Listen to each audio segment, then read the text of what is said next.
स्वागत है आप सभी के पसंदीदा यूट्यूब चैनल राजकेशन में। सभी मित्रों को सुप्रभात, very good morning to all of you. आज के मॉर्निंग न्यूज़पेपर कई महत्वपूर्ण अपडेट को क्लैरिफाई करेंगे और 69,000 भर्ती की अपडेट पर बातचीत करेंगे। सबसे इम्पोर्टेंट बात है कि 31,661 भर्ती से संबंधित कम मेरिट ज़्यादा मेरिट का बवाल लगातार जारी है, और इसलिए जारी है क्योंकि कल आपके हाई कोर्ट का ऑर्डर रिलीज़ हुआ, जिसमें पिछली सुनवाई का जो ऑर्डर है उसमें स्पष्ट बातें लिखी गई कि एजी ने क्या क्या बातें की हैं उसमें स्पष्ट तरीके से। उन सभी चीज़ों को देखते हुए आज के न्यूज़पेपर में सारी चीज़ें भरमार हैं। शिक्षा मंत्री से कल अभ्यर्थियों की टीम ने मुलाकात की और उन्होंने सुप्रीम कोर्ट पर ऑर्डर आने संबंधित बात जो पूछी उस पर इम्पॉर्टेंट बात क्या शिक्षा मंत्री ने कही है। ये अच्छी बात रही है कि आप सभी इस चैनल के माध्यम से जो जो रणनीति तय की जा रही है, जो जो बातें तय की जा रही हैं, आप उस पर करबद्ध तरीके से आगे बढ़ रहे हैं, तो आप सभी को ढेरों शुभकामनाएं। चरणबद्ध तरीके से आपकी जीत हर स्टेप पे होगी अगर आप रणनीति के तहत आगे बढ़ते हैं, बहुत सोच समझ कर लॉजिकल फैक्ट के जरिए आप आगे बढ़ते हैं, तो उसका आपको सॉल्यूशन मिलेगा। और ये एक अच्छी बात भी है, एक पॉजिटिव साइन है कि शासन प्रशासन तक आपकी बात पहुंच रही है। सुप्रीम कोर्ट से ऑर्डर जल्द से जल्द डिलीवर कराने के लिए शासन भी करबद्ध है। संशोधन पर फिर से धरना प्रदर्शन है और आज का ज्ञापन कार्यक्रम रणनीति क्या है आगे के लिए, तो चलिए सब पर चर्चा करना प्रारंभ करते हैं। तो चर्चा प्रारंभ करेंगे आज के न्यूज़पेपर से। 69 शिक्षक भर्ती रद्द किया जाएगा, कम गुणांक वालों का चयन। एनआईसी की रिपोर्ट में यदि गलत नियुक्तियां मिली तो उसे सुधारेंगे, ये महाधिवक्ता का कहना है। फिलहाल कोई आदेश पारित करने की आवश्यकता नहीं है। संजय कुमार यादव व अन्य की याचिकाओं पर सुनवाई कर रहे न्यायमूर्ति अजीत कुमार ने महाधिवक्ता के इस बयान के बाद कहा कि इस मामले में फिलहाल कोई आदेश पारित करने की आवश्यकता नहीं है। याची के पक्ष से अधिवक्ता अग्निहोत्री कुमार त्रिपाठी, अनिल सिंह बिसेन आदि का कहना था कि नियुक्ति पत्र देने के जारी की गई सूची में बहुत से ऐसे मामले हैं जिनमें कम गुणांक वालों को नियुक्ति पत्र दे दिया गया है, जबकि अधिक गुणांक पाने वाले चयन से बाहर हैं। याची ओबीसी कैटेगरी का अभ्यर्थी है और उसे कम गुणांक वाले को नियुक्ति पत्र दे दिया गया है, उससे कम गुणांक वाले को। तो महाधिवक्ता के बयान के बाद कोर्ट ने मामले की सुनवाई 17 नवंबर नियत की है और इसमें कोई भी आदेश पारित नहीं किया है। सबसे इम्पोर्टेंट बात ये है कि जो ये प्रश्न उठ रहा है, महाधिवक्ता ने स्पष्ट बोला है कि आपके वीडियो कॉन्फ्रेंसिंग के थ्रू उपस्थित होकर बताया कि एनआईसी से इस बात की पड़ताल की गई है कि कम पदों के बावजूद सूची जारी करने में किस प्रकार से अनियमितता हुई है। एनआईसी की रिपोर्ट आने के बाद यदि गड़बड़ी मिलती है तो उसे सुधारा जाएगा। महाधिवक्ता ने कोर्ट को बताया कि ये सभी नियुक्तियां अभी अंतिम नहीं हैं और इस पर पुनर्विचार हो सकता है। नियुक्तियां सुप्रीम कोर्ट के अंतिम निर्णय के अधीन है। बहुत इंपॉर्टेंट बात इन्होंने कही है। सुप्रीम कोर्ट में कट ऑफ मेरिट और शिक्षा मित्र के समायोजन का प्रकरण अभी लंबित है। उन्होंने कहा कि सरकार की ओर से कम गुणांक वाले को नियुक्ति देने और अधिक गुणांक वालों को नियुक्ति नहीं देने का सवाल ही नहीं उठता है। यदि ऐसा हुआ है तो मेधावी अभ्यर्थियों को काउंसलिंग में बुलाकर अवसर दिया जाएगा। महाधिवक्ता ने कहा कि अगली सुनवाई पर वह यदि कोई जांच रिपोर्ट होगी तो उसे कोर्ट के समक्ष रखेंगे, साथ ही उस पर राज्य सरकार का नजरिया भी स्पष्ट करेंगे कि क्या सरकार की रणनीति है इसके तहत। तो हर आज की मॉर्निंग न्यूज़पेपर, कोई भी न्यूज़पेपर आप उठा लीजिए, हर जगह आपको यही मिलेगा कि कमी मिली तो कम अंक वालों की नियुक्तियां रद्द होंगी। लेकिन स्पष्ट बात यह है कि ये कहना चाहिए हर जगह, ठीक है, आपने एकदम स्पष्ट कहा, लेकिन एक सुझाव के तौर पर मेरा जो व्यक्तिगत सुझाव है, आपका भी कुछ व्यक्तिगत सुझाव हो सकता है, लेकिन इसमें सिर्फ और सिर्फ सुप्रीम कोर्ट के जजमेंट के ऊपर सबको मिलकर, चाहे वो 31 के का अभ्यर्थी हो, चाहे वो 37 के का अभ्यर्थी हो, अब किसी को आपस में बंटने की आवश्यकता नहीं है। सबको 69,000 के अभ्यर्थी के रूप में सुप्रीम कोर्ट के जजमेंट को जितनी जल्दी डिलीवर हो सकने की प्रक्रिया हो उस पर बात करनी चाहिए। पहली बात, इसमें सबकी भलाई है, इसमें किसी का अहित नहीं है, सबका हित समाहित है।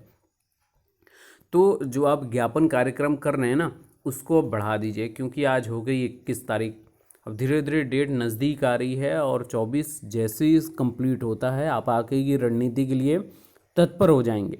और अभी से अगर आप ज्ञापन कार्यक्रम, हर जिले के अभ्यर्थी आपस में जुड़ते रहिए, जैसे प्रतापगढ़ में आज ज्ञापन कार्यक्रम है, कई और जिलों में आज ज्ञापन कार्यक्रम है, तो अपनी रणनीति साझा करिए। अभ्यर्थियों को आपस में बुलाइए, एक जगह का कार्यक्रम फिक्स करिए और कैसे आगे रणनीति तय करनी है। बाकी लीगल टीम के जो सदस्य हैं उनसे मेरी विनम्र निवेदन है, उनसे करबद्ध निवेदन है कि आप शासन प्रशासन तक अपनी बात पहुंचाइए और उनसे ये बोलिए कि सूची पर प्रश्न चिन्ह उठाना या 17 तारीख अभी बहुत दूर है, उससे पहले 24 के बाद सुप्रीम कोर्ट में अपनी डायरेक्शन मूव कराइए, एप्लीकेशन मूव कराइए और ऑर्डर रिलीज़ कराने पर बात करिए।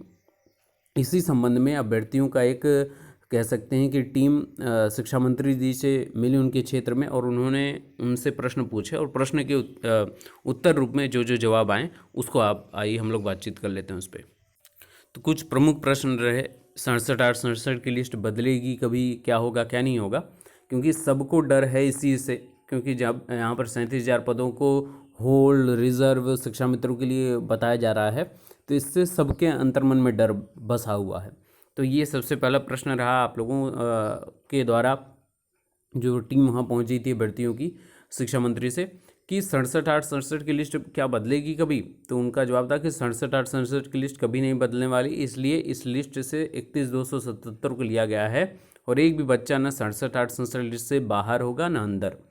दूसरा प्रश्न कह सकते हैं ये था कि रिजर्व आदेश सुप्रीम कोर्ट से कब आएगा। तो उन्होंने अनुमान के हिसाब से बताया कि दशहरे के बाद अधिकतम 2 सप्ताह मान के चलें ऑर्डर आने में। तो यानी कि सरकार भी इस पर तत्परता दिखाएगी, लेकिन आप अपने काम से किसी के ऊपर डिपेंड ना हो कि सरकार काम कर रही है तो हम अपना ज्ञापन कार्यक्रम रोक दें, हम सरकार तक अपनी बात ना पहुंचाएं बार बार, हम जिलों में जो ज्ञापन कार्यक्रम कर रहे हैं उसको रोक दें, ट्विटर पर जो काम कर रहे हैं वो रोक दें। काम तत्काल प्रभाव से करिए, क्योंकि सबके जीवन का सवाल है, सबकी नौकरी है। फिर सवाल था कि सरकार क्या कर रही है ऑर्डर को जल्द से जल्द निकलवाने के लिए। तो मंत्री जी के अनुसार उन्होंने भाटी मैम और मेहता सर को खुद कॉल करके बोला है कि जितनी जल्दी हो सके ऑर्डर निकलवा लिया जाए, बाकी जज साहब के ऊपर है ये सारी चीज़ें। तो आप अपनी बात रखते रहिए। अन्य प्रश्न था कि 37,339 में बचे हुए हाई मेरिट का क्या होगा। तो कोई बच्चा परेशान हो, उनकी तरफ से जवाब रहा है सब योग्य बच्चे हैं, जैसे ही ऑर्डर आएगा बचे हुए सभी अभ्यर्थियों को नियुक्ति पत्र दे दिया जाएगा। 67-68 में जो भी है वो परेशान तनिक भी ना हो। अगला प्रश्न था कि ऑर्डर आने के चांसेस हैं, योग्यता से समझौता नहीं करेंगे जज साहब, ऑर्डर 60-65 पे ही आने वाला है, ये एकदम स्पष्ट उनसे बोला गया कि क्या चांसेस हैं कि ऑर्डर किस यानी कि ऊँट किस करवट लेगा, ये प्रश्न सबका रहता है। तो एकदम स्पष्ट है और इस पर कोई मुझे नहीं लगता कि इस पर प्रश्न उठना चाहिए, क्योंकि जिस प्रकार से सुनवाई हुई है, जिस प्रकार से सरकारी अधिवक्ता ऐश्वर्या भाटी मैम ने लास्ट टाइम में बातें रखी हैं, उससे तो पूरा चांसेस है और इसी वजह से सरकार ने रिस्क लेकर 31,661 भर्ती को आगे बढ़ाया है, क्योंकि वो पूरा डैम श्योर है कि भर्ती प्रक्रिया किस पर आगे बढ़ने वाली है। और अन्य प्रश्न था कि 31,277 भर्ती क्यों हुई और इसमें इतनी कमियाँ क्यों। तो माननीय मुख्यमंत्री जी के आदेशानुसार हुई हैं और नहीं तो एक साथ होती। फिलहाल ये प्रथम चरण था, दूसरा चरण भी जल्द पूरा कर लिया जाएगा। तो ये कुछ प्रमुख प्रश्न थे जिसके उत्तर आपको शिक्षा मंत्री द्वारा मिले हैं और जितने भी उत्तर हैं सब संतोषजनक हैं। और सबसे इम्पॉर्टेंट बात यहाँ पे है कि ऑर्डर संबंधित जो बात है, सरकार भी अपनी तरफ से पूरा प्रयासरत है, लेकिन मैं पुनः बोल दूं कि इस पर हमको रुकना नहीं है। हम लोग जो काम अपना आगे बढ़ा रहे हैं ज्ञापन कार्यक्रम के जरिए, ट्विटर के जरिए, जितनी जल्दी हो सकता है इस पर काम हो और जितना मानसिक प्रताड़ित 37,339 अभ्यर्थी हो रहे हैं, उनके साथ साथ 31,000 अभ्यर्थी जो चयनित हो चुके हैं वो भी हो रहे हैं। सीधी बात है, कोई भी चैन की सांस नहीं ले रहा, सबको परेशानी है। तो इस परेशानी को दूर कब किया जाएगा, जब सुप्रीम कोर्ट से जजमेंट आपके पक्ष में और भर्ती प्रक्रिया उतनी तत्काल स्पीड से जिस प्रकार से अभी देखने को मिली है, उतनी प्रक्रिया उतनी तेज़ से निकलता है तो सबकी परेशानी कहीं ना कहीं दूर हो जाएगी।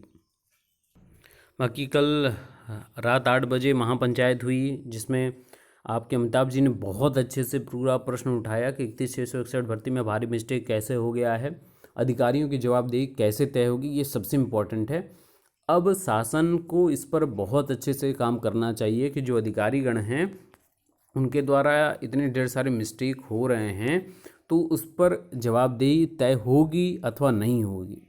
बड़े बड़े बैनर पोस्टर में पारदर्शी तरीके से बिना किसी प्रश्न के भर्ती प्रक्रिया आगे बढ़ रही है और फिर इसके बाद इस पर रोक लगाने की प्रक्रिया कोर्ट के द्वारा आगे बढ़ने लगती है, तो उस पर जवाब कौन देगा, इसको लेकर बहुत अच्छी बहस हुई है। और इनका हम तो हर बार तहे दिल से शुक्रिया करते रहते हैं। अभ्यर्थियों की अंतर्मन की बात हमेशा उठाते आए हैं और आगे ये उठाते भी रहेंगे, ऐसी आशा है। बाकी आवेदन फॉर्म में त्रुटि संशोधन के लिए फिर प्रदर्शन अभ्यर्थियों का लगातार शुरू है। विशेष शिक्षा परिषद स्कूलों में 69 सहायक अध्यापक भर्ती का विवाद लगातार बढ़ता जा रहा है। लिखित परीक्षा के आवेदन फॉर्म में संशोधन की मांग को लेकर अभ्यर्थियों ने मंगलवार को भी परिषद मुख्यालय के सामने प्रदर्शन किया। उनका कहना है कि परिषद सचिव ने वादे के बाद अब तक निर्देश जारी नहीं किया है। वहीं 5 प्रतियोगी महानिदेशक स्कूल शिक्षा से मिलने लखनऊ गए हैं। तो आप सभी को पता है कि प्राप्तांक पूर्णांक को लेकर एक प्रश्न चिन्ह बना हुआ है। हालांकि और भी जिनसे मेरिट प्रभावित न हो, नाम में त्रुटियां हैं, पिता के नाम में, माता के नाम में, एड्रेस में कुछ प्रॉब्लम है, आपका सर्टिफिकेट नंबर या इन क्रमांकों में कुछ त्रुटियां हैं, तो सबको नियुक्ति पत्र निर्गत का आदेश तो जारी कर दिया गया है। लेकिन इनके लिए क्या प्रावधान है, इस पर भी बातचीत करनी चाहिए बेसिक शिक्षा परिषद को, ताकि जो अभ्यर्थी हैं उनका भी समाधान हो सके। हालांकि अब सबको एक साथ सुप्रीम कोर्ट के जजमेंट के ऊपर बातचीत करनी चाहिए, उसके बाद संशोधन को लेकर, क्योंकि ये ऑर्डर आने के बाद भी इस पर प्रश्न चिन्ह रहेगा, तो इसके ऊपर भी सेटिस्फाइड कुछ रिजल्ट कुछ बातें निकल कर आनी चाहिए। बाकी के लेटेस्ट अपडेट के लिए बने रहिए, जो भी लेटेस्ट अपडेट आएगी हम आपको प्रोवाइड करते रहेंगे। Best of luck, thank you so much.